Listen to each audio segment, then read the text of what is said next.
So, di po. Una po ay salamat sa Panginoon dahil kala ko po di talaga ako makakapag-share ngayong hapon. Dahil nakaraan pa po talagang malat. Pero gagamitin ko po ang binigay ng Panginoon na kaunting boses para po makapagbahagi sa atin about sa pananampalataya ni Noe. Yan po ang ating tatalakayin ngayon. Yung pananampalataya ni Noe. Isang ayon nga po dyan sa ating binasa sa Hebreo 11, verse 7. Ngayon po ay isa na namang hinangaan ng Diyos sa banal na kasulatan ang ating pong pag-aaralan at sa atin din. Ito daw po yung mga dapat nating hangaan, ito po yung mga dapat nating tularan bilang tayo po yung mga mananampalataya ng Panginoon. Ngayon po, bago yun, pray muna tayo mga kapatid. Panginoon, salamat po sa espiritual na hapunan na ito. Naniniwala kami, inyo pong tuturuan pa ang aming mga pananampalataya. Naniniwala kami na inyo pong palalakasin ang aming mga kahinaan pa ng pananampalataya. At naniniwala kami, Panginoon, na sa mapag-aaralan namin ito, makikita namin ano nga ba ang tulong nyo sa bawat mga mananampalataya.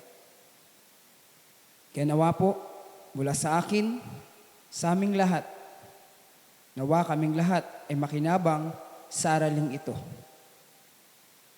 Nawa din, Panginoon, sa aming mga kapatid na hindi namin makasama ngayon po sa espiritual na hapunang ito, huwag nyo rin silang pabayaan nasaan man sila. Nadalangin namin makaabot nawa sa kanila po ang aralin na ito. Sa amin naman po na mga nandito, bigyan nyo kami ng unawa, bigyan nyo po kami, Panginoon, ng katyagaan sa paikinig, ng pagiging maliksi sa paikinig, upang sa gayon po, meron kami maging bunga, meron po kaming maisagawa pag uwi namin. Salamat po, Panginoon. Sa inyo na po namin pinagtatagubilin ang katagumpayan ng gawain ito. Sa pangalan ng Panginoong Yesus. Amen. Muli po natin basahin ang Hebreo 11 verse 7 para po sa pag-umpisa natin sa pag-aaral sa pananampalataya ni Noe. Ang sabi po, sa pananampalataya, si Noe, nang paunawaan ng Diyos tungkol sa mga bagay na hindi pa nakikita, dala ng banal na takot, ay naghanda ng isang daong sa ikaliligtas ng kanyang sangbahayan na sa pamagitan nito ay hinatulan niya ang sanglibutan at naging tagapagmana ng katwiran na ayon sa pananampalataya. Makikita po natin na sa ganito kaikli pinaliwanag ni Apostol Pablo kung ano ba ang pananampalataya ni Noe. Kilala naman po natin si Noe kung sino siya. Si Noe, yung pinagawa ng Diyos ng daong. At nung panahon niya, sila lamang ang mga matutuwid. At nung pagkakaroon ng baha, sila lamang po ang naligtas. Wala nang iba pa. Yun ang buod kung ano po ba ang nangyari sa buhay ni Noe. Pero atin pong kukunin ngayon yung pananampalataya ni Noe. Pag-aaralan po natin ito dahil ano ang tutularan natin na pananampalataya kay Noe? Tayo po ba na mga nandito? Yung mga pamilya po bang nandito? Meron na po kaya tayong pananampalataya ni Noe? Ang pag-aaralan po natin ay lalo na po sa bawat may pamilya. Sino po dito yung may mga pamilya na? Siguro man po karamihan dito ay may pamilya. Tama po? Alam niyo po, sa inyo po higit lalo ang mensahe na ito. Pero hindi lamang po sa inyo, kundi sa ating lahat. Pero sinasabi ko na po, lalo sa mga may pamilya na, ang pananampalataya ni Noe ay dapat po nating matularan.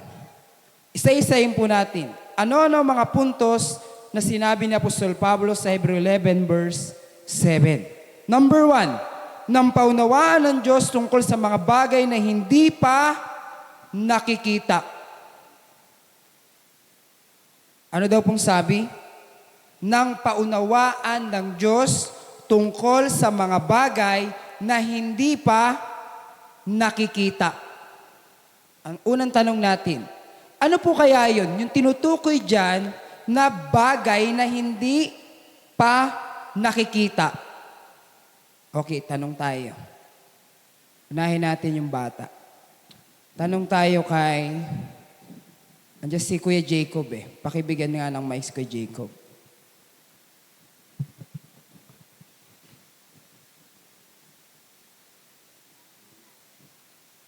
Alam na alam natin ang kwento ni Noe, kaya hindi ko na po yun masyadong papaliwanag.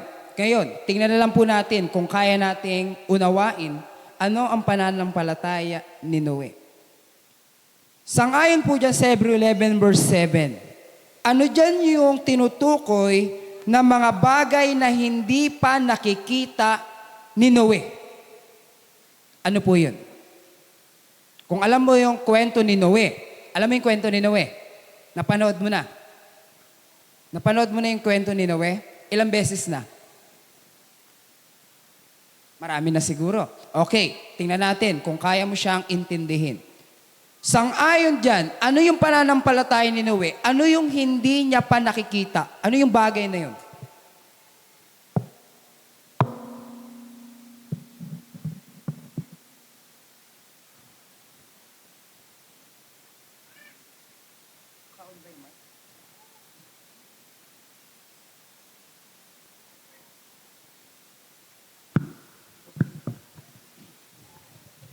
Ang mangyayaring baha. Ang mangyayari pong baha. Okay, tama po. Ibig sabihin, naintindihan po ni kay Jacob, ano yung tinutukoy dun sa Hebrew 11:7 na mga bagay na hindi pa nakikita. Agree po ba kayo doon, mga kapatid? Tama po. Yun po yung tinutukoy ni Apostol Pablo na mga bagay na hindi pa nakikita ni Noe. Ngayon, additional pa. Yun lang po ba yung mga bagay na hindi pa nakikita ni Noe? Yung baha? Ano pa? Sige pa po. Iba naman tayo. Dito kay Angel. Matalino to eh. Masyado tong mag-isip eh. Advance mag-isip eh. Sa'yo, Ate Angel. Ano pa yung mga bagay na hindi pa nakikita ni Noe? Sang-ayon sa mga napanood mo, mga nabasa mo, o mga narinig mong pagtalakay about sa buhay ni Noe? Siguro po yung year na matatapos yung bangka. Okay, isa pa yon. Yung barko o yung daong. O ngayon, sige pa, iba pa. Iba pa. Dagdag pa.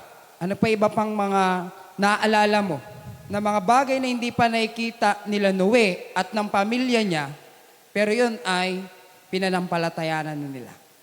Yung mga sasabihin po ng ibang tao. Sasabihin ng mga ibang tao, ano pa? Ano pa yung mga bagay na hindi niya pa nakikita?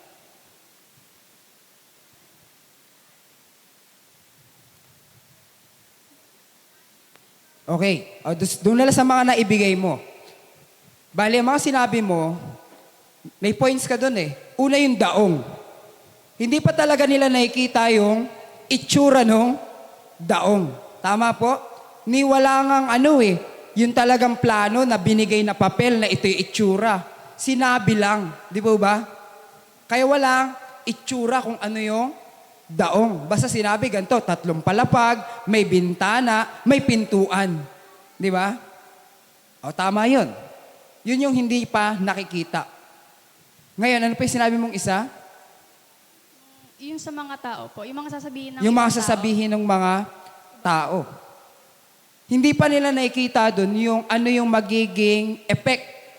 Na, kung halimbawa, susundin nila yung utos ng Diyos. Kumbaga, yung ano yung magiging resulta nun. Tama naman yun. Yung pagtatawanan sila, or kaya, syempre may pamilya din yung mga asawa ng mga anak niya, di ba? O syempre, magagalit din yun. Di ba? Di man basta-basta papayag yun. Okay, sa iba naman po tayo. Dito tayo kay... sa iba naman tayo. Ay, si ano daw, nagtataas si Ino, oh. Ay, si Premo. O, si Premo daw, subukan natin. Subukan lang natin. Huwag natin hamakin daw yung mga maliliit na bata eh. O, sa iyo, Kuya Premo, ano yung mga bagay na hindi pa nakikita nila Noe, pero pinanampalatayanan nila? Kasi po, na, lakas ulan. Ano daw po? Lakas ulan. Ay, yung bagyo o yung baha, yung malakas na ulan. O tama, nabanggit na po yung kanina. Salamat, Kuya Premo. Okay, sa iba tayo. Okay, Ate Jamela naman tayo. Okay, Ate Jamela. Iba pa. Kasi alam na natin ang kwento ng buhay ni Noe. Ngayon, tingnan na lang natin kung kaya nyo pong unawain. Ano kaya mga sagot doon? Bakit kaya? O ano kaya yung mga bagay na hindi pa nakikita ni Noe at ng pamilya niya pero pinanampalatayanan na niya? Kanina nabanggit na yung baha, tapos nabanggit na rin kanina yung mismong daong, tapos nabanggit na rin kanina yung mga pag-uusig nilang mararanasan. Ano pa may dadagdag mo? Para sa akin po yung gagawin ng Diyos yung pag-ulan. Hindi, yun na nga yun eh. Kasama na yun dun sa bagyo eh. Okay, sa iba pa. Kasi meron pa iba eh. Okay, bigyan kita ng hints. Yung about ba dun sa mga, di ba, inutusan sila na kailangan sa mga hayop ay dala-dalawa. Palagay mo, kasi may nabasa ako dun eh, na sinabi doon, nagpunta na lang yung mga hayop. Hindi naman, inisa-isa ni Moises ni Noe. Pero sabi doon, nagpunta na lang, dinala na lang doon ng Diyos. Ay, yung bagay na yun. Anong tawag doon? Anong tawag doon? Hindi mo alam?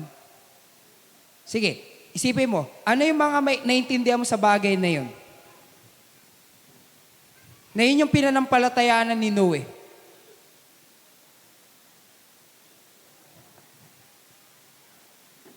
Ano po, yung Diyos yung naglapit or nag-utos sa kanya. Dito talaga. Okay, sige. Tama naman yung sinasabi mo. Ngayon, intindihin na lang natin. Isa po sa pinanampalatayanan ni Noe, kung ating pag-aaralan, ayun nga, yung napakahirap nun gawin. Di mo ba? Na iisa-isahin mo pa mga bundok sa lahat ng mga hayop. Aalamin mo bawat uri. Di mo ba? Nasabi, bawat uri eh. Pero, makikita po natin, isa yun sa pinanampalatayanan na niya, kaya pala yung mangyari. Tama po? Okay, salamat te. Ngayon po sa iba pa, sino po makapagdadagdag? Okay, Brother Lino naman. Ay, Nilo ba? Lino. Leo. Sige po. Sa inyo po, ano po may dadagdag nyo pa doon sa mga bagay na hindi pa po nakikita ni Noe, pero po, pinanampalatayanan nila? Siguro, ang pinakamatibay na pinanampalatayan ni Noe yung kayang gawin ng Diyos at ang kapangyarihan ng Diyos. Yun lang. Okay po, doon na tayo sa ano po. Alimbawa, may baha. Hindi kaya iisipin ni Noe yun? Paano sila lalapag?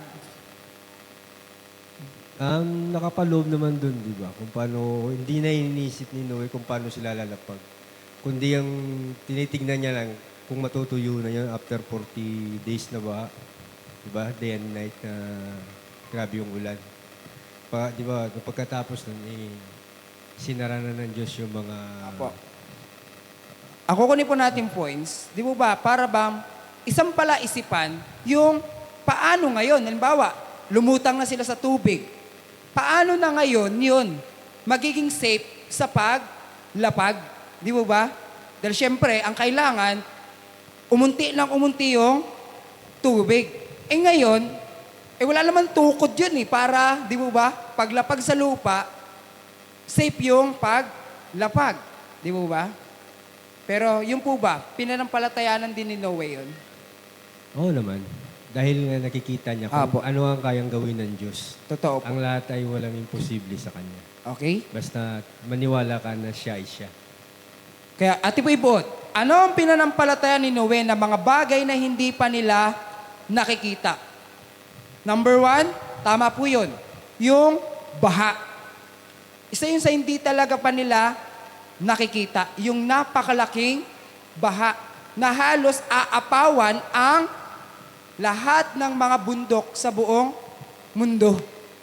Na halos lahat ng tao ay mamamatay. Hindi pa nila yon nakikita. Kahit nga po tayo Meron na po ba tayo nakita na bagyo ngayon sa atin na lumipol ng buong mundo? Halos wala pa po. Nung panahon ni Noe lang yun nangyari. At hindi na yung mangyayari dahil sabi ng Diyos, hindi niya na yun gagawin pang muli. Dahil na nakahula na, ang susunod na daw po, gugunawin ang mundong ito sa pamagitan na ng apoy.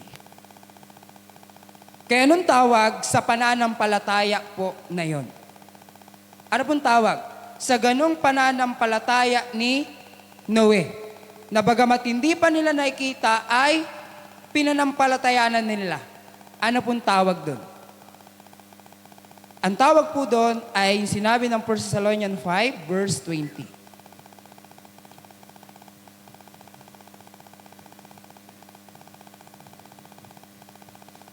Ito po yung mga pananampalataya sa mga hula ng Diyos. Yan po ang tawag dyan, sa pananampalataya ni Noe. Ang sabi po, huwag ninyong hamakin ang mga panghuhula.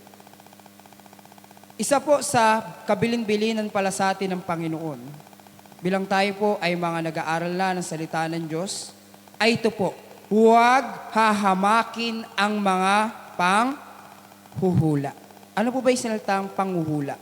Sa ibang salita po, yung mga mangyayari sa hinaharap o yung mga future events. Ngayon, ano po ba yun? Yung tinutukoy na mga future events o mga panghuhula. Basahin natin, Lucas 17. Lucas chapter 17, verse 26. Ito pala ang tinutukoy na dapat natin ngayon na unawain na hula ng Diyos. At dapat po natin na huwag hahamakin. Ano po yun? Luke 17 verse 26. At kung paano ang nangyari sa mga kaarawan ni Noe,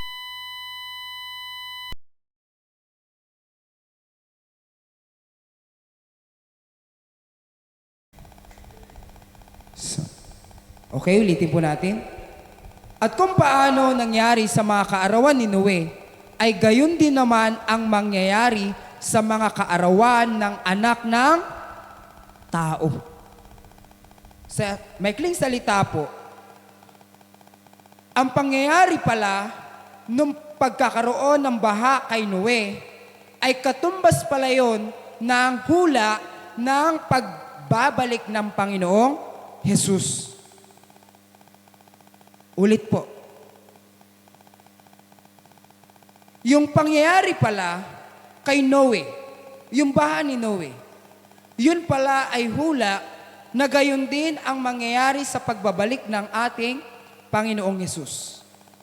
Kaya ngayon, ano ang tinutukoy natin po na hula na wag nating hahamakin?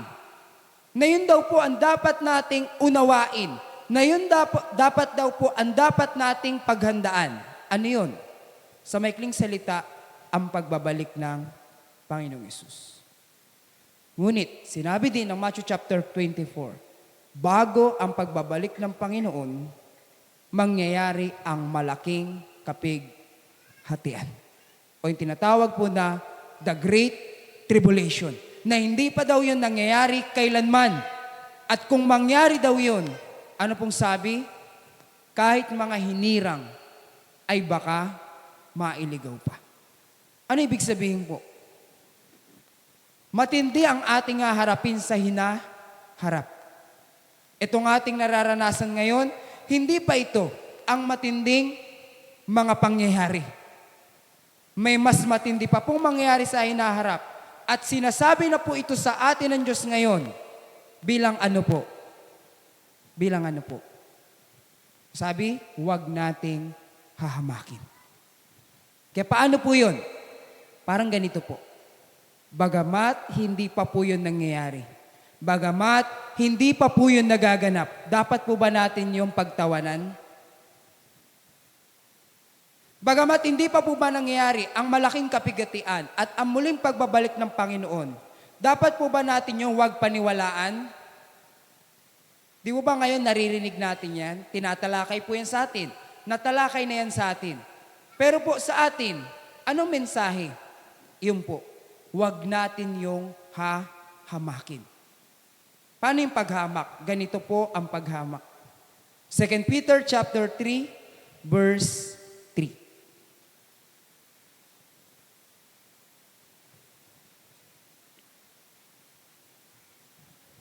Ang sabi po, 2 Peter 3 verse 3, na maalaman mo na ito, na sa mga huling araw ay magsisiparito ang mga manunuya na may pagtuya, na magsisilakad ayon sa kanilang masasamang pita at magsisipagsabi, saan naroon ang pangako ng kanyang pagparito. Sapagkat buhat ng araw na mga tulog ang mga magulang, ay nangananatili ang lahat ng mga bagay na gaya ng kalagayan nila mula ng pasimulan ang paglalang. Ano daw pong example ng hinahamak yung mga panghuhula? Yung ganito daw po, yung tinutuya natin, yung mga hula ng Diyos. Paano? Porkit hindi pa nangyari, porkit hindi pa nagaganap, inaari nating hindi totoo. Yung mga nagsasabi nun, para bang iniisip natin na hindi sila nagsasabi ng totoo. Kaya ngayon po, sa implementation, paano dapat gawin? Kung halimbawa po, sa mga Bible study, tinatalakay po yan yung Great Tribulation, Second Coming of Christ, yung mga mangyayari sa hinaharap, di po ba? Ngayon, kung halimbawa hindi pa po nangyayari, paano yung pananampalataya? Ano pong dapat gawin? Ang pananampalataya, huwag natin yung hindi paniniwalaan. Tama po? At yung mga nagpapaliwanag doon, hindi man sila mahusay magpaliwanag, huwag natin silang babastusin. Huwag natin po silang para bang hindi na lang pakikinggan. Tama po? Yan ang actual implementation. Pag may ganun tayong klase ng pananampalataya, ang tawag po doon, pananampalataya ni Noe. Kaya po, pagsasaliksik sa ating sarili, ngayon po ba, meron kayong pananampalataya ni Noe? Tayo po ba ng mga nandito, meron ganun tayong klase ng pananampalataya ni Noe? Na pag nandyan po yung mga ginagamit sa ating mga workers of God, hindi tayo nagtatago, hindi tayo nagdadahilan, hindi tayo para ba nagpapaliban. May ganyan po ba tayong pananampalataya? Pero alam niyo po, yun ang matindi palang pananampalataya. Ganon ang pananampalataya ni Noe. Kahit di niya pa nakikita, pinanampalatayanan niya. Kaya nung resulta, balik po tayo sa Hebreo 11. Ano pong resulta? Sa pangalawang puntos na tinalakay ni Apostol Pablo. Ang sabi, dala ng banal na takot ay naghanda ng isang daong sa ikaliligtas ng kanyang sangbayan. Ano daw pong sabi? After niyang maunawaan, yung bagay na hindi pa nakikita, ang sumunod, nagkaroon siya ng banal na takot. Okay, tanong tayo. Bakit kaya nagdevelop o nagkaroon ng banal na takot si Noe? Okay, tanongin natin kay Kuya Jeff. Sa inyo, Kuya Jeff. Okay, bigyan ng mic po si Kuya Jeff. Ang tanong po natin, Kuya Jeff, dahil sabi dyan, nung nanampalataya si Noe, nagkaroon siya ng banal na takot. Palagay niyo po, paano kaya siya natakot? Ano kaya yung takot na yun? Paano niya kaya ginawa po yung banal na takot? Palagay niyo po. Siguro yung kala niya siguro na hindi siya maliligtas ng Diyos. Parang hindi siya nagtitiwala. Okay, ano yun po natin? Bigyan ko pa po kayo ng ibang clue. Kasi ng panahon po na yan, ang sabi, sasama na ng paligid. Alam niyo po yung kwento dyan? Napakaraming giants. Nakakatakot po ba yung mga giants? Opo, nung panahon na yon, yung mga giants na yon, sila ang mga makapangyarihan. Sila yung halos mga nasusunod, sila po yung halos na para bang nangunguna sa buong lupa. Ngayon, mas natakot daw po ba si Noe doon o mas natakot siya sa Diyos? Kanina po natakot. siya mas natakot? Doon sa mga giants o sa Diyos? Sa Diyos po. Sa Diyos. Paano po siya natakot sa Diyos? Palagay niyo po. Paano siya natakot sa Diyos? Paano niya pinakita po yung takot na yun? Dahil sa pananampalataya. Okay po, bigyan ko pa po kayo ng ibang salita para po ma-gets po natin. Kasi po dyan, para bang labanan niya ng kanino sila mas matatakot. Labanan dyan kung sino ba ang mas susundin nila. Kasi may utos ang Diyos, kaso lang, ang nasa paligid nila, mga giants at mga hindi nananampalataya sa Panginoon. Ibig sabihin, maraming mga nakakatakot. Doon na lang sa ano po nila gagawing daong. Ano yung mga bagay po doon nakakatakot? Number 1, hindi ba magagalit yung mga pamilya nung asawa ng mga anak ni Noe? Palagay niyo po. Di ba, yung mga 3 anak ni Noel, mga lalaki yon. Ngayon, may asawa yon. Siyempre, mga babae yon. Eh, yung mga babae na yon, may mga pamilya po ba yon? May mga pamilya. Palagay niyo po, nakakatakot ba kung magalit yung mga pamilya nun? Oh, nakakatakot, di po ba? Ngayon nga lang yung mga sinusundo ng mga magulang, kaya tinawagan na, umuwi ka na! Nakakatakot Kahit nakaupo dyan bigla na lang, aalis di po ba? Ibig sabihin, nakakatakot. Pero anong ginawa ni Noe? Kahit na ganun may nakakatakot, nagpahadlang po ba siya? Hindi. Kaya po ba yun lang mas natatakot siya sa Diyos? Yan. Kaya ano yung kinatatakutan niya sa Diyos? Ang kinatatakutan niya po, yung masuway niya yung binigay na utos ng Diyos. Ngayon po, sa iba pang bagay, about sa banal na takot.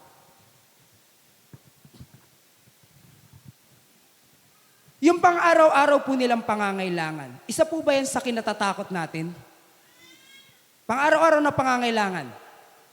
Ngayon, si Noe po at yung kanyang sambahayan at yung mga asawa ng kanyang mga anak, simula ba nung ginawa nila yung daong, iniwan pa po ba nila yung paggawa ng daong? Iniwan pa po nila? Hindi na po. Hindi na. Alam niyo po kung ilan taon nila ginawa yung daong?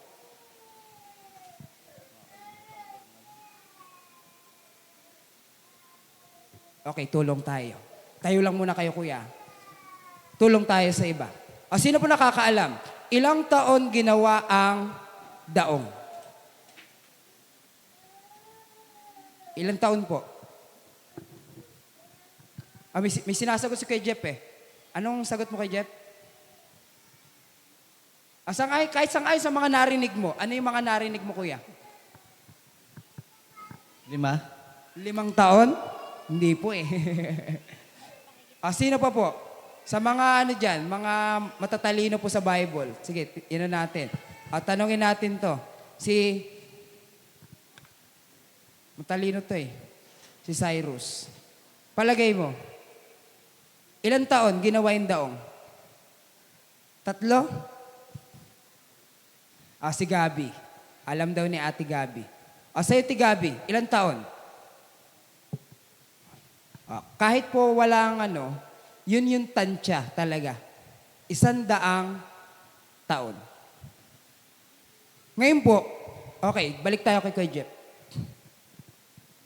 Okay, Jeff, meron ng taon kung gaano katagal ginawa yung daong. 100 taon. About sa pangangailangan nila, 100 years. Ano pong ginagawa lang nila araw-araw? Ano lang pong ginagawa nila araw-araw? Nanalangin po. Nanalangin, bukod pa po doon. Di po ba pinagagawa sila ng daong? Daong. Anong ginagawa na nila po araw-araw? Kung may...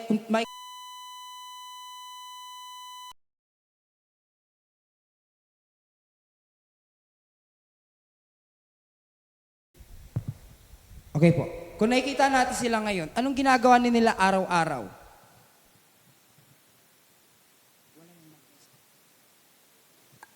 Hello. Naghahanda sa pang-araw-araw na mangyayari. Okay, bigyan ko. Hello.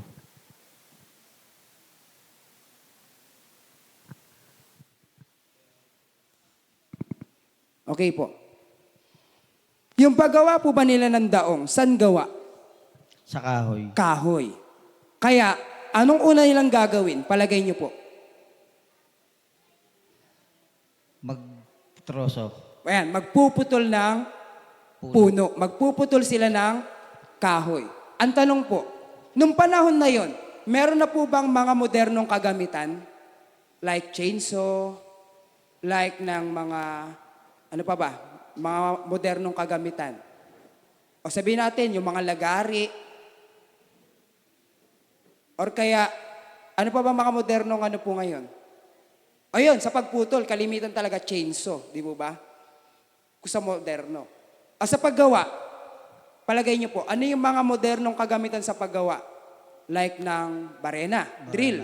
Kailangan po yun sa pagbutas para... Ito nga po inisip ko, may pako na kaya nun? Palagay niyo po, may pako na kaya noon?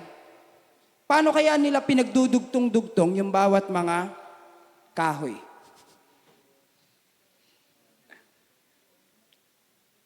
Okay, nandun tayo sa pag-intindi na wala silang mga modernong kagamitan. Kaya ibig sabihin, yung kanilang pagtutok dun sa ginagawang daong, gaano po sila katutok? Halos araw-araw, minuminuto. Tama po, di ba? Ngayon, sa pangangailangan nila, doon na sila nakatutok po sa paggawa ng daong. Isa po ba yung nakakatakot? Paano kami kakain? Paano kami mabubuhay? Paano kami tatagal? Nakakatakot po ba yon? Di mo ba nakakatakot? Pero po, kahit sa nakakatakot na bagay na yon, paano pinakita ni Noe na mas natatakot siya sa Diyos? Yun nga, baka hindi niya magampanan yung pinag-utos sa kanya ng Diyos. Okay po, sa ibang salita, tinalikuran niya po ba yung paggawa ng daong para sa pangangailangan nila? Hindi. Inihinto niya po ba yung paggawa nila ng daong para lang sa pangangailangan nila? Hindi. Ang tanong, paano kaya sila tumagal na 100 taon sa pag-uumpisa hanggang sa natapos nila? Yun daw. Sino kaya nag-supply po ng pangangailangan nila? Paano kaya sila nakakain araw-araw?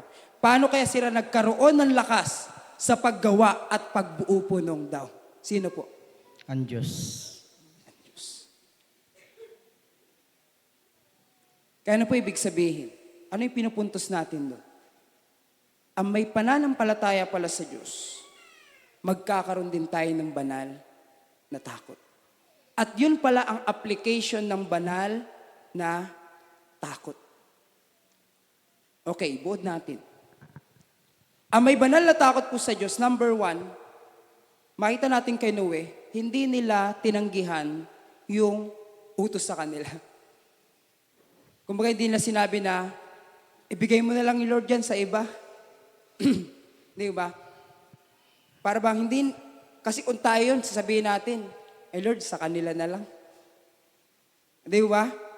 Kung kayo Kuya Jeff, sabihin ng Panginoon, kung kayo si Noah, tatanggapin nyo agad. Eh pamilyado kayo. Meron kayong asawa, meron kayong anak, tatanggapin nyo po?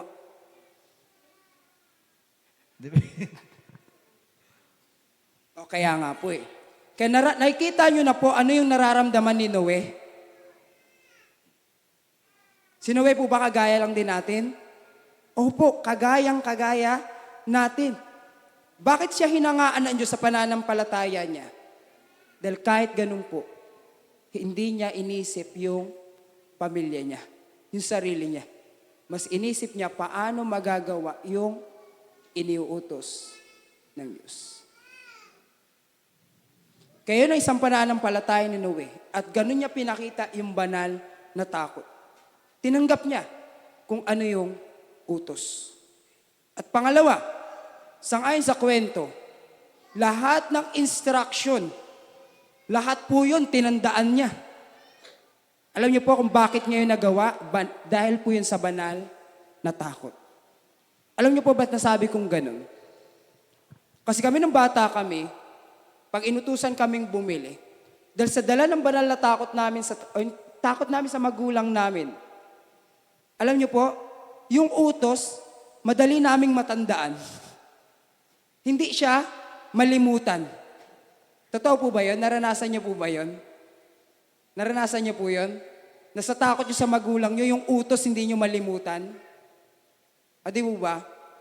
Ganon din ang nangyari kay Noe. Dahil napaisip din ako paano natandaan ni Noe lahat ng yun? Wala pa namang ballpen nun. Wala pa namang notebook nun. Di ba? Para maitala niya lahat ng mga nakasulat. At nung panahon na yon, hindi pa siguro sila marunong talagang magsulat. Hindi pa yung kagaya natin na, may letra na, di ba? Pero, gaano sila yung para bang, ka-resourceful. Di ba? Dahil sa banal na takot sa Diyos, gaano sila naging maraan. Tama po?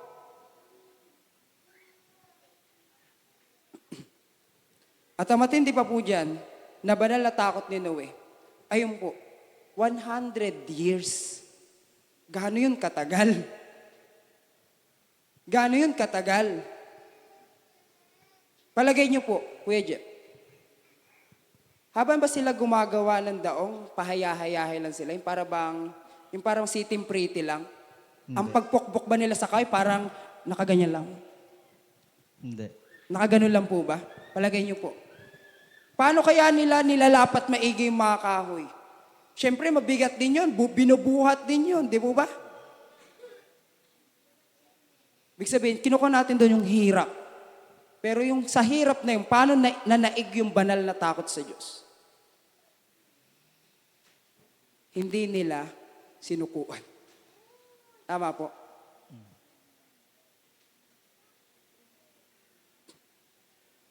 Kaya naintindihan nyo na po kaya, paano in-apply ni Noe yung banal na takot sa Diyos. Hindi pa natin nakalap lahat, pero yung mga ilan pa lamang po dun. Pero nakita natin po, ganun in-apply ni Noe pala yung banal na takot sa Diyos. Salamat po, Kuya Jeff. Kaya yan po ang sinabi about kay Noe. Ang sabi, dala ng banal na takot ay naganda ng 100 sa ikaliligtas ng kanyang sangbahayan. Ngayon po, next po tayong tanong. Tanungin naman po natin Sister Lenny. Bilang kayo po ay nanay at marami na po kayong mga anak, ang sabi po sa ating binasa, dala ng banal na takot ay naganda ng 100 sa ikaliligtas ng kanyang sangbahayan.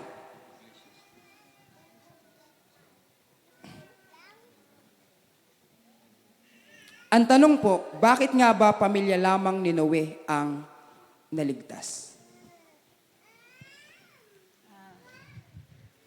Dahil sa pagkaintindi ko dahil sa bali ang pamilya ni Noe lang ang alam ng Panginoon na may pagtitiwala sa kanya at pananampalataya.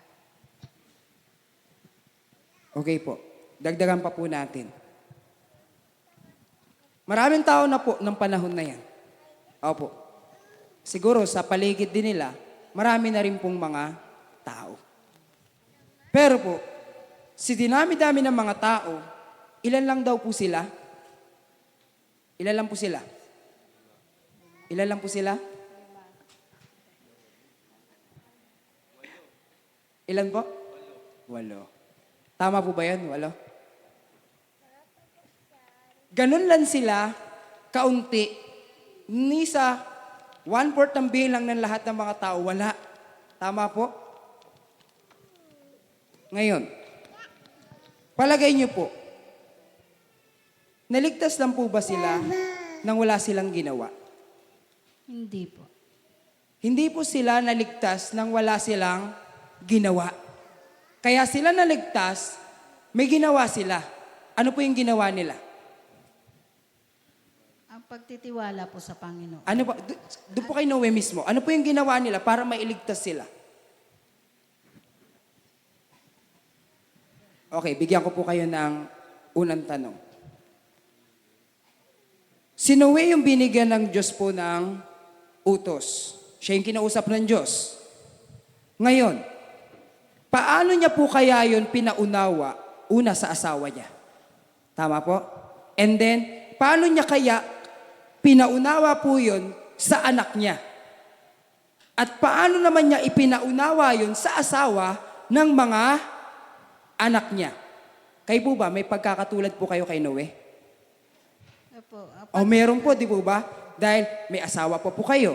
Tapos, meron na po kayong mga anak at yung mga anak niyo po, meron na silang mga asawa. Ngayon po, anong ginawa kaya ni Noe para mailigtas ang buo niyang sangbahayan? Ano po kayong ginawa niya? Yung pagpaintindi po sa kanyang pamilya na may takot po sa Panginoon. Kaya kumbaga, sa maikling salita po, ibinild din ni Noe, una muna sa kanyang pamilya yung Palataya. palataya. Kasi sila yung gagawa eh. Di po ba? Kaya kailangan sila mismo muna yung mai-prepare. Sila yung maihanda sa gagawin na yun. Ngayon po, bilang magulang, ano pong makukuha nating pananampalataya na matutunan natin kay Noe? Sa pagtuturo sa mga anak, mahirap po ba magturo? Yung ituro natin sa kanila salita ng Diyos. Sa inyo po personally, kayo po ba ay nadadalian o nahihirapan po na magturo ng words of God sa inyong mga anak? Mahirap po. Kasi may sarili silang intindi. Apo. At nang hindi mo hawak ang kanilang Isip. pag-iisip. Okay. Ang tanong po natin, paano nahawakan yun ni Noe? Palagay niyo po, paano kaya yun nahawakan ni Noe? Na kahit iba-iba yung isip ng asawa niya, iba isip ng anak niya, iba isip ng mga asawa ng anak niya, paano sila nagkaisa? Dahil na lang po sa tulong ng Panginoon. Tulong ng Panginoon. Ngayon po, tutulungan po ba ng Panginoon kung sakali yung magulang hindi masipag mag-aral ng words of God? Yung magulang mismo hindi namumuhay sa pananampalataya. Palagay niyo po, tutulungan kaya siya ng Panginoon? Opo. Kaya po, anong lesson? Sa bawat mga magulang, tayo talaga yung unang mag-aral na mamuhay sa pananampalataya. Pag nakita yan ng Diyos, tutulungan ka na niya kung paano mo yan maituturo, maipapaunawa sa mga anak. Amen. At kung yung mga anak na yun, may asawa yun, magagawa yun. Dahil kagaya kay Noe, hindi imposibleng nangyari. Tama po? Nangyari at nagawa yun ni Noe. At dahil lahat yun sa pananampalataya. Kayo po ba? Nananampalataya po ba kayo na sa susunod, hindi lamang po yung mga anak nyo po makakasama nyo pong umaaten, kundi yung kanya-kanya pa po nilang mga asawa ay makakasama na rin po. Kung may ganyan po kayong pananampalataya, dapat pa po natin Walang yan. imposible sa Panginoon. Po, lagi po natin yung panghawakan. At may part po tayo na gagawin. Dahil sa pananampalataya ni Noe, walang mang sinabi sa Bible, pero kung ating iintindihin, ganun yun katindi. Okay po. Salamat po. Kaya sa bawat mga magulang po, madali po bang magpasunod ng mga anak sa Panginoon? Ganun po ba lang yung kadali? Hindi. Hindi po madali magpasunod ng mga anak sa Panginoon. Lalo na pag may mga sarili-sarili na silang mga buhay. Tama po? Pero makakaya pala yan sa pananampalataya. Kaya palagay niyo po, sa araw-araw na magkakasama silang pamilya, may ginagawa kaya silang mga pagtitipon, pagpapalakasan, pananalanginan sa isa't isa? Palagay niyo po. Gawa lang kaya sila ng daong? O sila din po, nagpapalakasan sa isa't isa?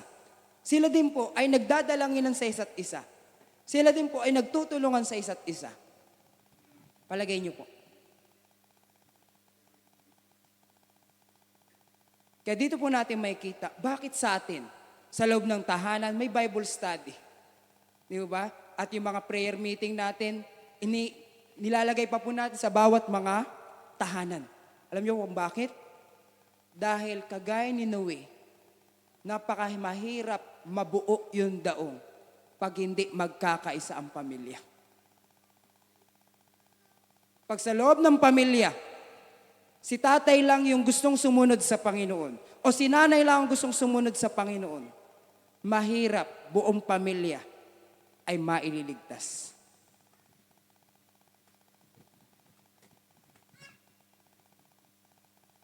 Kaya ano ang part natin? Lahat tayo may gagawin. At ano po yun? Iyan po, mabuhay sa pananampalataya. Gumawa tayong lahat ng atin pong mga daong sa ikaliligtas natin at sa ikaliligtas ng ating sangbayan. Ang tanong, ano ang daong na yun? Okay, tanong tayo kay Kuya Jerry. Subukan natin kung nag-aaral ng Bible si Kuya Jerry. Tingnan natin kung hindi lang sa kasipagan tumaasahan. Kuya Jerry, palagay mo kuya, ano ang spiritual na daong na pinagagawa sa atin ngayon ng Panginoon? Salita ng Diyos. Salita ng Diyos. Sa iba pa kuya. Kasi yung daong, inuumpisahan at tinatapos. Yung daong, binubuo hanggang sa mabuo. Yung daong talagang nilalakipan ng pawis, pagod, buhay. Di ba? Ano yun, kuya? Sa ngayon.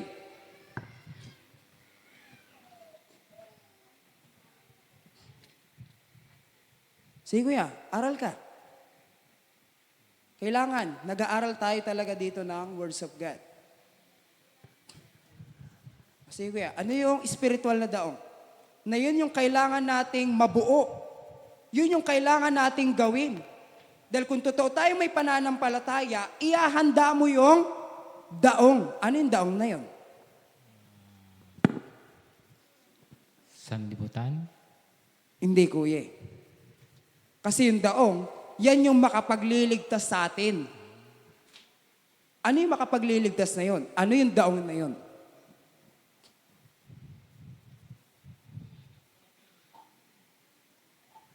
Pagkaalam ko salita ng Diyos Okay. I-direct ako sa'yo, kuya. Ikaw ba, kuya, meron ka kayang sariling daong sa palagay mo? Na yun yung dapat mong gawin, yun yung dapat mong buuin, at yun ang dapat mong tapusin bago ka mamatay. Ano yun, kuya? Kaluluwa. Okay, yun nga yun, yung kaluluwa mo. Ano yung bubuing daong doon sa kaluluwa natin? Kasi yung kaluluwa, yun yung nasa loob ng daong. Naintindihan niyo po? Kaya mali yung kuya. Hindi kaluluwa yung daong. Yung kaluluwa, yung bawat taong nasa loob ng daong. Ngayon, yung daong yung magliligtas dun sa kaluluwa. Ano yun? Na kailangang umpisahan, buuin hanggang tapusin. Ano yun?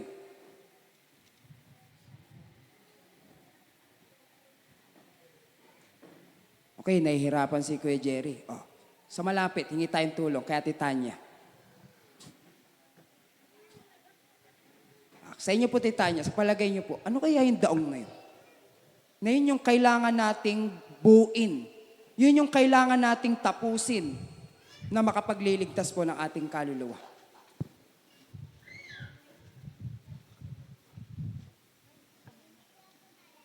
Kasi noon, literal gawa sa kahoy, di mo ba? At literal nila yung binubuo, ginagawa. Ngayon sa atin, hindi naman na tayo gagawa pa ng literal na daong para maligtas. Kaya spiritual na yung daong na yun. Hindi na yun na kikita. Pero ano po kaya yun?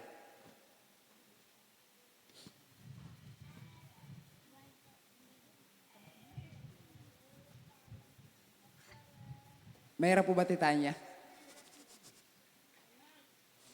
Okay, sa inyo personal po, sa nakikita nyo, naunawaan nyo ngayon sa ginagawa ng Panginoon po. Ano ba yung binubuo sa inyo ng Panginoon? Na alam nyo yun yung makapagliligtas po na inyong kaluluwa. Ano yung, kumbaga, binubuo yun ng Diyos hanggang sa tinatapos niya yun sa inyong pong buhay? Ano yun? Yung pananampalataya ba? Yung faith? Pananampalataya. Sige pa po, unawa pa po. Kasi yung pananampalataya, ang naging epekto niya, naghanda ng daong. Di ba? O kaya ano po yun? Yung daong na yun yung binubuo. Okay po, basahin niyo po, Roma chapter 1.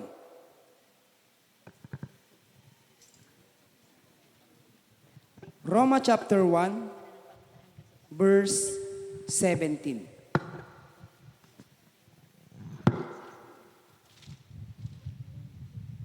Huwag po kayo matarantatin, nalulukot po yung Bible. Roma 1:17. Opo. Sige po, basahin niyo po. Opo, 17. Roma 1:17. Sapagkat dito ang katuwiran ng Diyos ay nahahayag mula sa pananampalataya hanggang sa pananampalataya gaya ng nasusulat.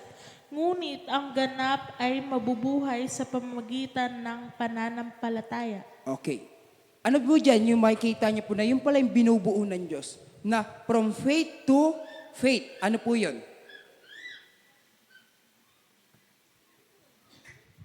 Okay, yan po sa may unang sinabi, yung sinasabing, sapagkat dito ang katuwiran ng Diyos. Kasi po, yun nga sabi, yung faith to faith, ang equals po nun ay yung katuwiran ng buhay. Kaya ano yung binubuo sa atin ng Diyos? Yung katuwiran ng buhay. Okay, sa ibang salita, yun yung pagka-born again. Tama po? Tama po. Di ba sa panganak, yun yung binubuo, di ba? Hanggang sa maipanganak, maging isang anak. Gayun din sa atin, yung pagka-born again, yan po yung parang spiritual nating daong. Yung kaluluwa natin, kailangan siyang maipanganak na muli. At pagka maipanganak na muli, kailangan pa pong maabot yung pagiging matured spirits. Ibig sabihin, yung pagiging magulang, matanda sa espiritu. Dahil sabi doon nahayag ang katuwiran ng Diyos. Kaya kay Jerry, nakuha mo na? Ano yung spiritual mong daong? Palagay mo, Kuya Jerry, naumpisahan mo na o hindi pa? Naumpisahan na. Nasaan ka na kaya? Nagpuputol ng puno? Or kaya, ikaw na ba yung gumagawa? O tapos na? Asa ka doon kay Jerry? Tapos na. O, tapos na daw. Sana all. Ay, pwede ka na pala.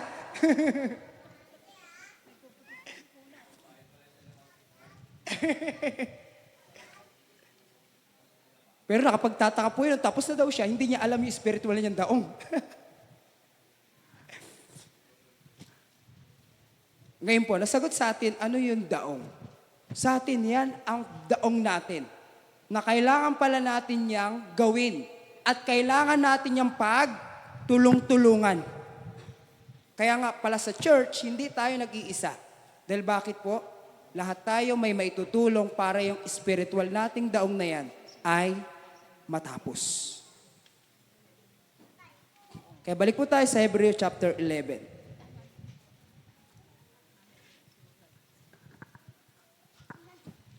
Ang sabi po dyan, pagkatapos na naganda ng isang daong sa ikaliligtas ng kanyang sangbahayan, ang sabi po, na sa pamagitan nito ay hinatulan niya ang sanglibutan.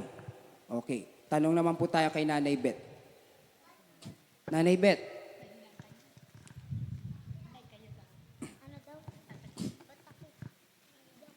ito po yung tanong. Dahil sabi po dyan, sa pamagitan daw po ng pananampalataya ni Noe, hinatulan niya ang sanglibutan. Ang tanong po, paano kaya hinatulan po ni Noe ang sanglibutan? Sige po, Nay, mag-mic po kayo, Nay. Paano? Paano po hinatulan ni Noe ang sanglibutan? Kasi tawag nito, hindi kasi sila nagsisampalataya sa kanyang sinasabi sa kanya. Yung mga tao po sa paligid niya. O paano niya po hinatulan? Ha? Paano niya daw po sila hinatulan? Paano tinatulan? Si Noe, hindi naman ang humatol. Hindi po ba ang Diyos ang humatol sa kanila? Hindi po, sabi po dyan mismo na Sige po, basahin niyo po. Sabi, na sa pamagitan nito ay hinatulan niya ang sanglibutan. Ibig sabihin, ang tinutukoy po doon, si Noe. Isa sa naging faith ni Noe, hinatulan daw po niya yung sanglibutan nung kapanahunan niya. Ang tanong po, paano niya kaya inatulan ang sanglibutan? Okay, tanong po tayo kay Nanay Bering. Sa inyo po, Nanay Bering, isalba niyo po si Nanay Beth.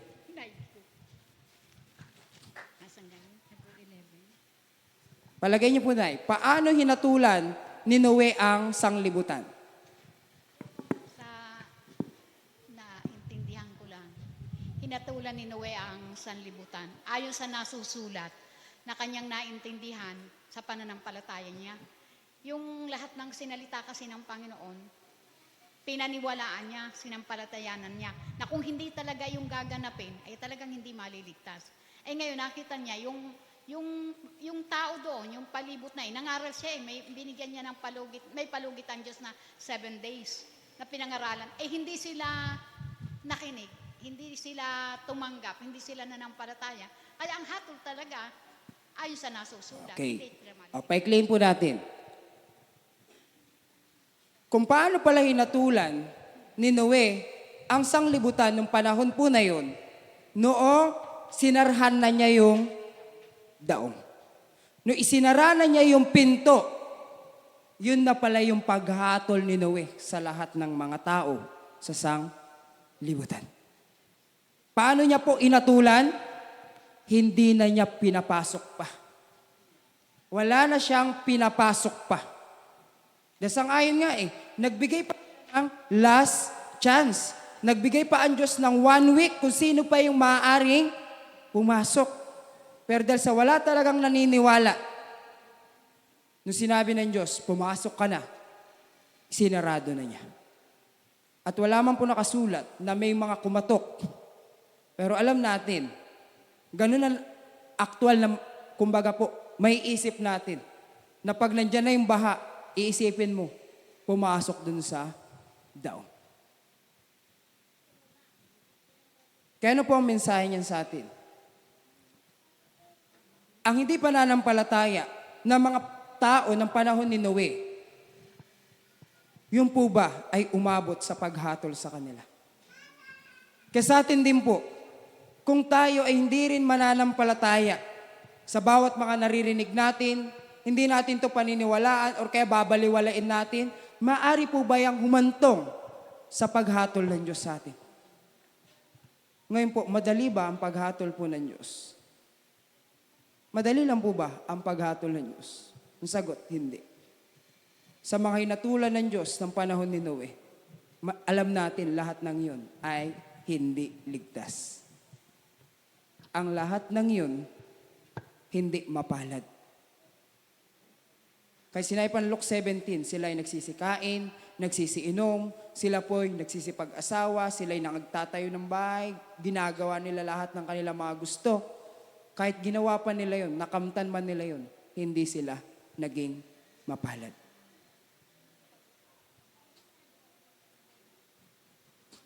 Kaya sa atin po, ano ang dapat nating gawin? Bago pala po, kumbaga, ibigay natin yung hatol. Sangayon sa 2 Peter chapter 2, ito po ang dapat naman nating gawin. Totoo, sa panahon ngayon, di na tayo hahatol. Ang Diyos na po ang hahatol. Pero sabi ng 2 Peter chapter 2, meron tayo pong gagawing lahat. Bilang tayo po lahat na nakakaalam ng salita ng Diyos, may part tayong gagawin. 2 Peter 2 verse 5. Ang sabi po, at ang dating sanglibutan ay hindi pinatawad. Datapwat iningatan si Noe na tagapangaral ng katuwiran na kasama ng ibang 7 pa noong dalhin ang pagkagunaw sa sanglibutan ng masasama. Ano po yung kailangan nating gawin? Kailangan nating ipangaral ang katuwiran ng Diyos. Kaya kahit walang maniwala sa atin, or kahit hindi nila tayo pakinggan, dapat po pala ipangaral natin ang katuwiran ng Diyos. Kaya sa bawat mga pamilya na patuloy po nangangaral sa inyong mga anak, maganda po yung inyo pong ginagawa.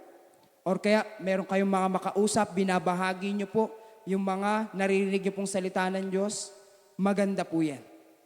Dahil para sa pagdating ng paghatol, hindi tayo din sisingilin ng Panginoon. At least ginawa natin yung ating part. Dahil kagaya kay Lot, anong ginawa niya? Kagaya kay Lot, nung dumating sa kanya yung babala, nalilipolin ang Sodoma at Gomorrah. Ang ginawa ni Lot, sinabihan niya yung mga anak niya, sinabihan niya yung pamilya ng mga anak niya. Kahit yung mga kamag-anak nun, sinabihan niya lahat. Kaya sa atin din po, wag natin ikatakot. Di ka man nag-aral ng Bible school, di ka naman workers, wala pong problema. Kailangang may pangaral ang salita ng Diyos. O kung meron kayo nakikita na dapat nyong ituwid, o nakikita nyo po na dapat nyong pagsabihan, wag po kayong matakot na sabihin ang salita ng Diyos. Dahil balang araw, di man nila tayo pinakinggan, may hatol ang Diyos na gagawin. Kasi Noe, kahit siya pinagtawanan, kahit siya tinuya, hindi siya umatras dahil nananampalataya siya, gagantihan din sila ng Panginoon. Kaya ganyan po hinatulan ni Noe ang sanglibutan sa pananampalataya niya. Sa last po, ang sabi, at naging tagapagmana ng katwiran na ayon sa pananampalataya. Dahil sa pananampalataya daw po, si Noe ay naging tagapagmana ng katuwiran na ayon sa pananampalataya. Ano po ibig sabihin nun? Na si Noe ay naging tagapagmana ng katuwiran na ayon sa pananampalataya. Okay, tanungin natin si Nanay Susan. Si Nanay Susan, veterano to eh. Oh, bata pa ako, alam na to ni Nanay Susan eh. Nanay Susan, tingnan po natin ngayon yung baol kung may laman.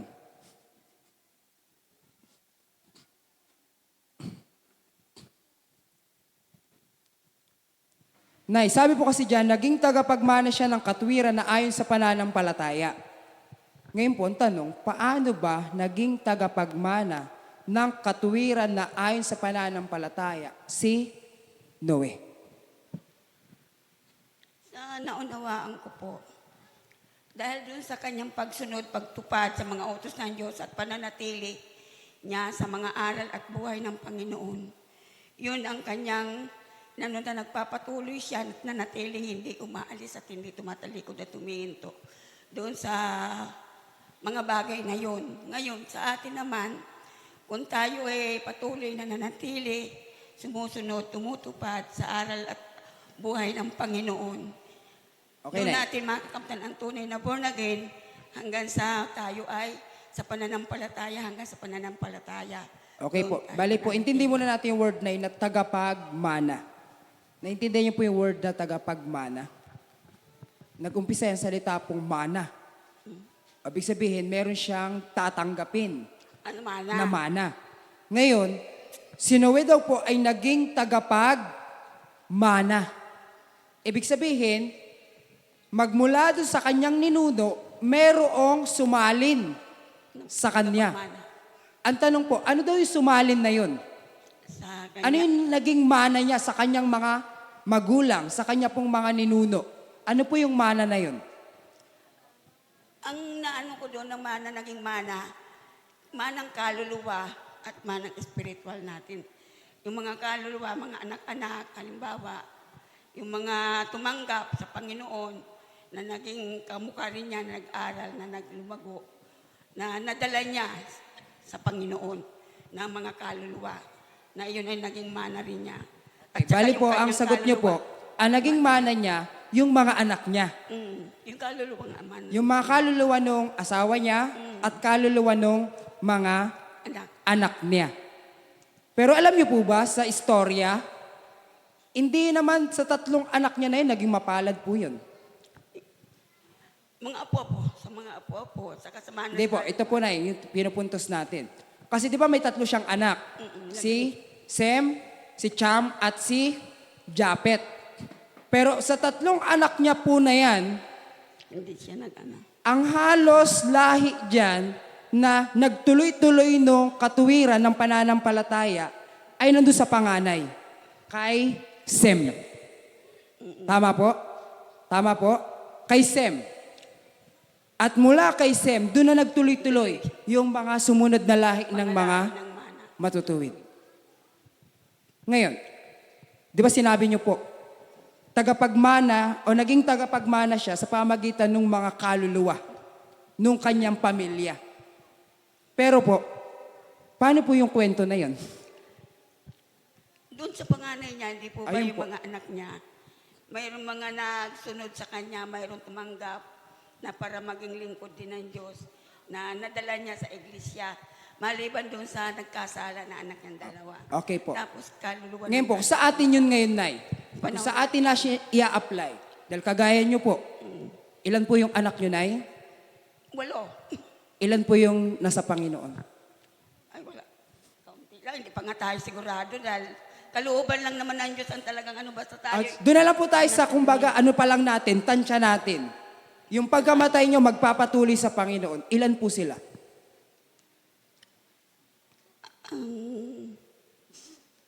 Hindi ko sigurado dahil hindi ko naman hawak ang kanilang isip at puso eh. Halimbawa, kung ang puso nila ay kamukha ng puso ng Panginoon, na talagang sila ay nanatili, nakahanda na sumunod sa Panginoon ng habang buhay. Ang ano ko na lang sa Panginoon, ang hiling ko na lang sa Panginoon, kung talagang bibigyan ako ng Panginoon na ako'y talagang kunin ng Panginoon na nasa iglesia, bahala na ang Panginoon na siyang pagkakatiwala ko sa Kanya kung sino sa mga anak ko ang Kaya po, Nay, kanyang ano. naintindihan nyo na po bakit sinabi na si Noe ay naging tagapagmana ng katuwiran. Nagigets nyo po, Nay? Kumbaga, dun sa mga nakikita nyo ngayon, halimbawa sa mga anak nyo na para bang di nyo sure. At kung halimbawa, kay Job, di nyo rin to sure. Hindi ko rin siya. Ayun nga, sa apo nga. O, tapos sa mga apo nyo po na yan. Pagtanda niyan, di nyo po yan sure. Amen. Na magpapatuloy yan pagka nawala na po kayo. Pero paano i-apply doon ang pananampalataya? Ako, sa akin. Apo, paano nyo i-apply yung faith to God? Na pag nawala kayo, paano nyo i-apply yung faith nyo sa mga susunod nyong lahi? Ano, yung ipakita ko na lang yung magandang isang halimbawa habang ako'y nabubuhay, yung pananampalataya ko sa Panginoon, na habang buhay ako'y nandito, sumusunod sa aral niya, sa mga salita niya, at bago ako malagutan ng hininga, talagang ipagkakatiwala ko sila sa Panginoon. Ang Panginoon ang bahala sa kanila. Apo. Yan ang Tama iwan ko po. sa Panginoon. Nagets niyo po yun, Dahil mga hindi ko kapatid? alam kasi. Sa bawat mga magulang po na nandito, sa bawat mga anak na nandito po, nagets niyo po yun? Paano naging tagapagmana ng katuwiran si Noe? Isa po yun, tama.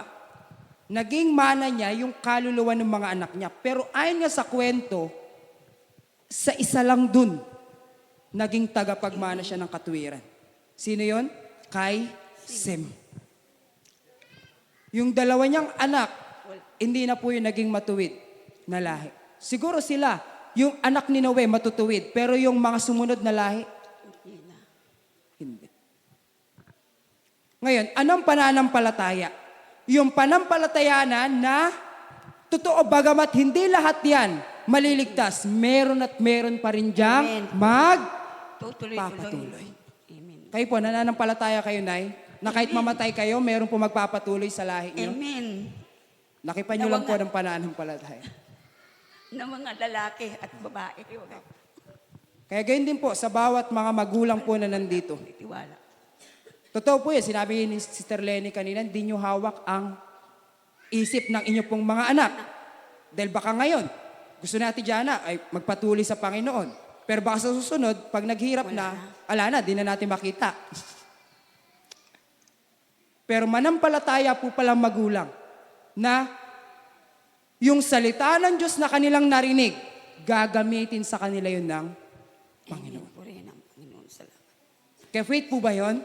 Amen. Pananampalataya po yun sa Diyos. Dahil ang sabi nga, si Noe sa pananampalataya ay naging tagapagmana ng ayon sa katuwiran.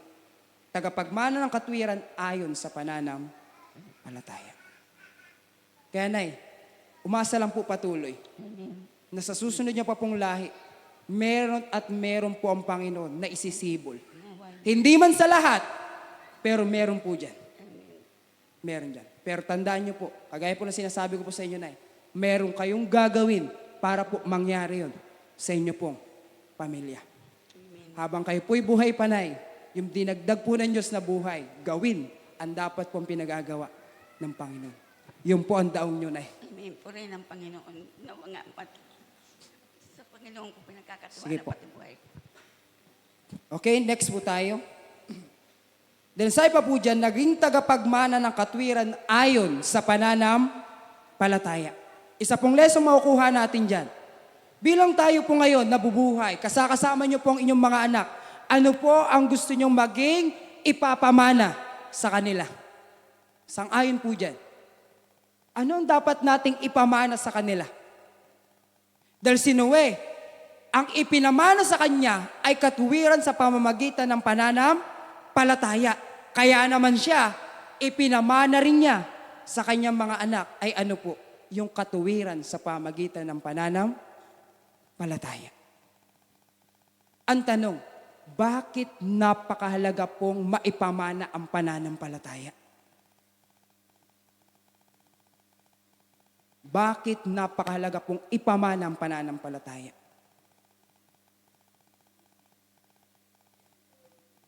Dito po natin makikita, ang faith sumasalin.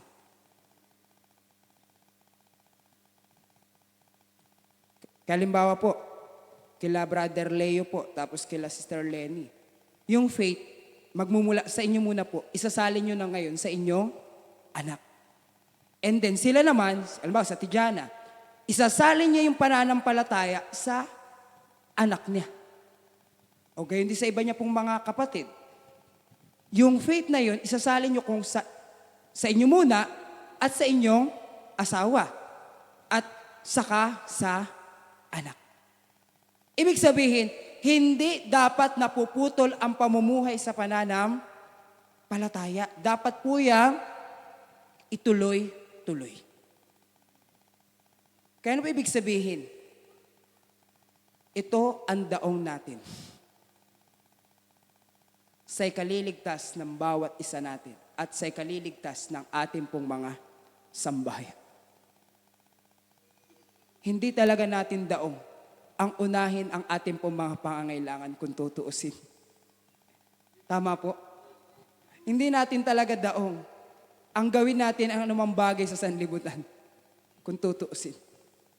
Ang pinakadaog natin sa ngayon po, yung mailigtas natin ang ating pong kaluluwa. Sa pamagitan na ano po, maipanganak na muli. At pagkatapos may panganak na muli, abutin pa natin yung kasakdalan. Dahil doon ang katiyakan ng kaligtasan. Kaya po, naintindihan niyo po ba, gaano katindi ang pananampalataya meron si Noah? Tayo po, gusto po ba natin ng ganung pananampalataya?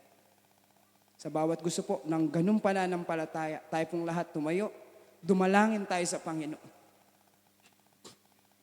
Ngayon po, ano mga idadalangin natin sa Panginoon? Number 1, paanong ating pangangailangan? Pag inuna natin ang paggawa ng daong, paanong ating pangangailangan? Number 2, pag inuna natin ang daong, paano yung mga pag-uusig sa atin? Number 3, pag ginawa natin ang daong, paano natin ito maumpisahan at matatapos? Paano hindi tayo susuko? Tayo at yung mga kasama natin na gumagawa ng daong. Sige po, manalangin tayo sa Panginoon. Lord, sa pinaunawa niyo sa amin sa buhay, pananampalataya ni Noe, sa nakikita namin sa aming buhay ngayon, lagi naming may isip paanong pangangailangan namin.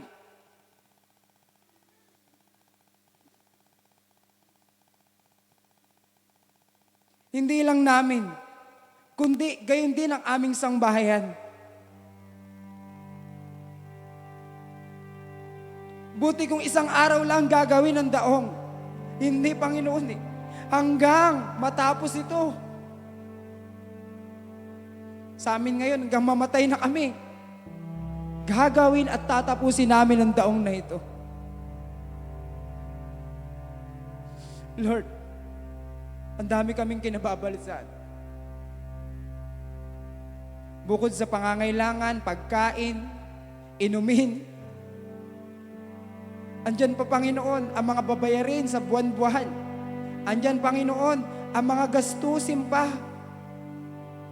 Andyan pa, Panginoon, ang mga alalahin pag may mga sakit, karamdaman.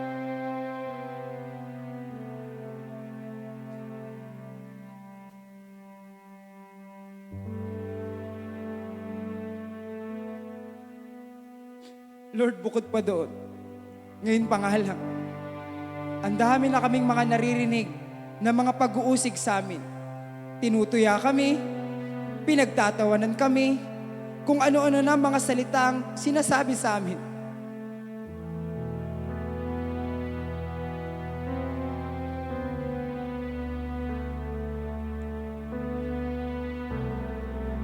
Lord, paano namin makakayanan? Paano namin pagpapatuloy? Paano po namin may pagtatapos?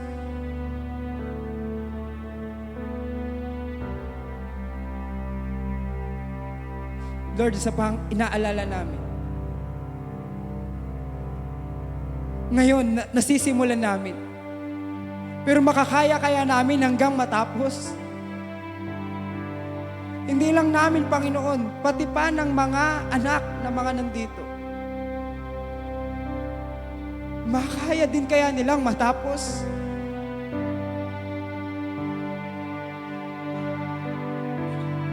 Kung mawawala kaya ang mga nakakatanda sa aming Panginoon, may papamana kaya ang pananampalataya sa kanila?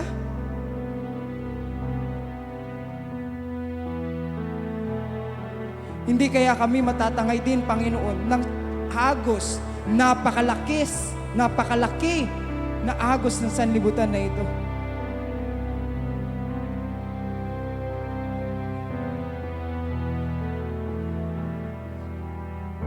Lord, kayo lamang ang alam na ay makakatulong sa amin. At ito ay magagawa namin sa pananampalataya sa inyo. Panginoon, salamat kay Noe. Halimbawa siya sa amin sa mga bagay na hindi namin kaya. Sa mga bagay na tila hindi namin magagawa. Pero kaya pala. Basta kami mananampalataya sa inyo. Lord, dinadalangin namin bawat pamilyang narito. Dahil para sa amin ang mensahe na ito, na bawat isa sa amin, kailangan naming mamuhay sa pananampalataya. Upang kami makapagtulong-tulong, upang magawa namin, mabuo namin ang aming mga daong.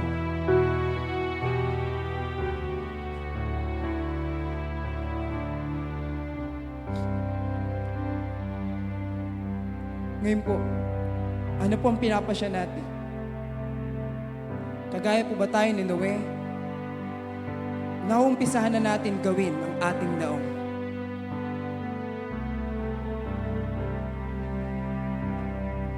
O nagdadalawang isip tayo? Gagawin ba natin o hindi? Kung meron po tayong mga pinag-aalala, labanan natin yan ng pananampalataya.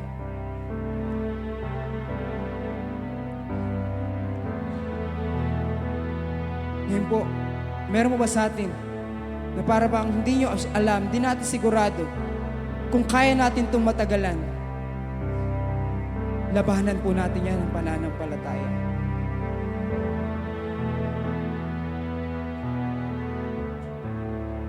Ngayon po, sabayan natin ang pag-awit na awiting alam kong magagawa ng Diyos. Alam kong may magagawa ang Diyos. Alam kong may magagawa ang Diyos.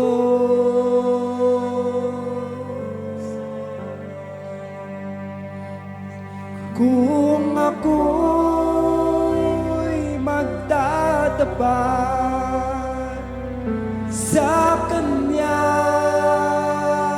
ay susunod, alam kong may magagawa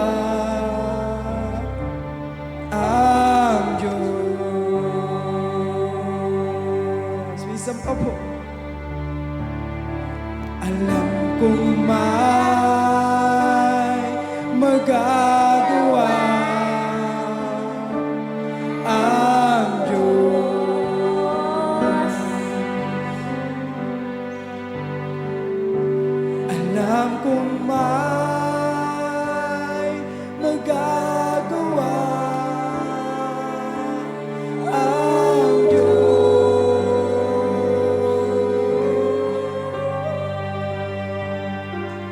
Kung ako'y magtatapat sa Kanya ay maglilingkod, alam kong may magagawa ang Diyos.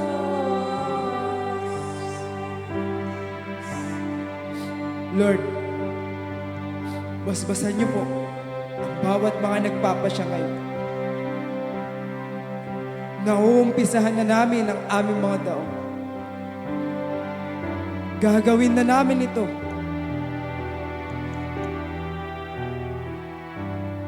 At ang nais ay hindi namin ito, Panginoon, maiwanan. Kundi ito'y aming matapos hanggang sa dulo ng aming buhay. Panginoon, kasihan niyo po ang bawat isa. Dahil hindi madaling umarap sa mga pag-uusik. Hindi madali umarap sa kabalisahan sa mga pangangailangan. At lalong hindi rin madali, Panginoon, ang aming mga dadanasin sa paggawa at pagbuo ng espiritual na dahong. Dahil sigurado kami magtitiis. Sigurado mapapagod. Sigurado buong buhay namin ilalaan namin dito.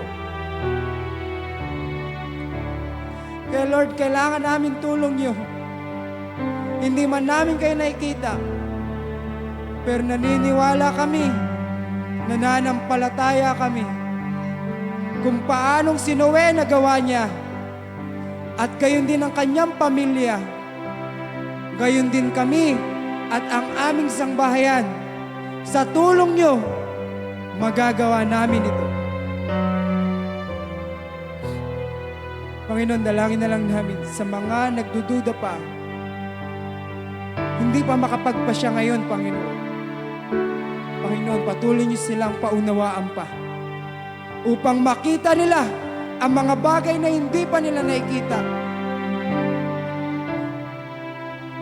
Kaya ito pong aming dalangin, Panginoon. Palaguin niyo sa amin ang pananampalataya. Panginoon, dalangin namin, pag-uwi namin, at sa pagmuling pagsabak namin sa aming pong mga buhay, sa aming kanya-kanya mga tahanan, nawa po, magawa namin ay mga daw. Panginoon, patawarin niyo din kami kung nakikita niyo po may mga pagkakataong hindi namin nailalaan sa paggawa, sa pagbubuo ng daong. Lord, abutin niyo pa kami kung di pa maabot yun ang aming pananampalataya. Naway lumakas din ang aming pananampalataya. Na hanggang saan maging gawain na lang namin, trabaho na lang namin, ay ang paggawa ng dahong.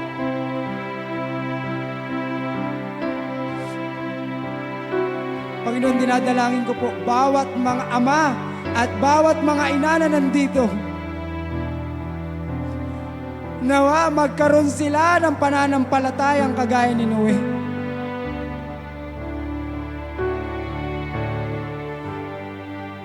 Ito po ang aming dalangin at pinananampalatayanan namin na ang panalangin pong ito ay niyo pong tutuparin sa bawat isa sa amin. Salamat po, Panginoon. Sa lahat po na mga kagaya ni Noe, sumagot po tayo ng Amen! Amen. Kay po, biyaya at kapayapaan po ng Diyos ang sumating lahat. Nawa po, maging kagaya tayo ng pananampalataya ni Noe at ng kanya pong mga sangbahan.